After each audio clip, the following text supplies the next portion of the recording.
Nous sommes au Cactus Vosgien, jardin de cactus résistant au grand froid.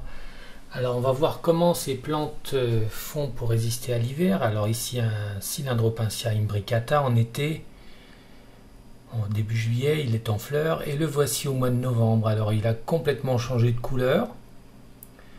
Les branches se teintent de rouge et en fait c'est sa stratégie pour résister au froid puisqu'il sécrète de l'alcool pour ne pas geler. Ainsi, il va pouvoir résister à moins 20 degrés sans aucun souci. Il aura cette teinte jusqu'au mois de mai.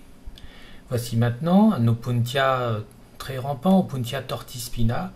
Le voici en fleurs à la fin du printemps. C'est une plante qui s'étale largement. Et on va voir qu'en hiver, elle va avoir tendance à se coucher complètement sur le sol. Voilà, la voici au mois de novembre. Elle est complètement raplatie. Et en fait, elle se couche sur le sol pour résister au poids de la neige, parce que la neige pèse très lourd.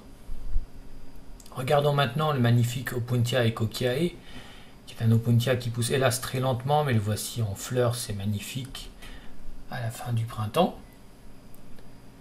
Et lui, il va, en fait, pour résister au froid, il va se vider d'une partie de son eau pour ne pas éclater sous l'effet du gel. Alors le voici à la fin de l'automne, il est complètement plissé. Et là, il va résister au froid. Regardons maintenant, alors c'est a priori Opuntia camonchica, mais je ne suis pas sûr du nom.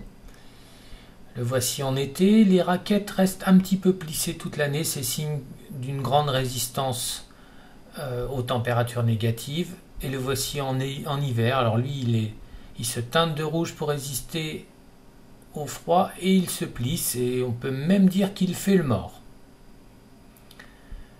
Et voici un autre qui baisse les bras, Opuntia imbricata, sûrement pour qu'il n'y ait pas trop de neige sur les branches.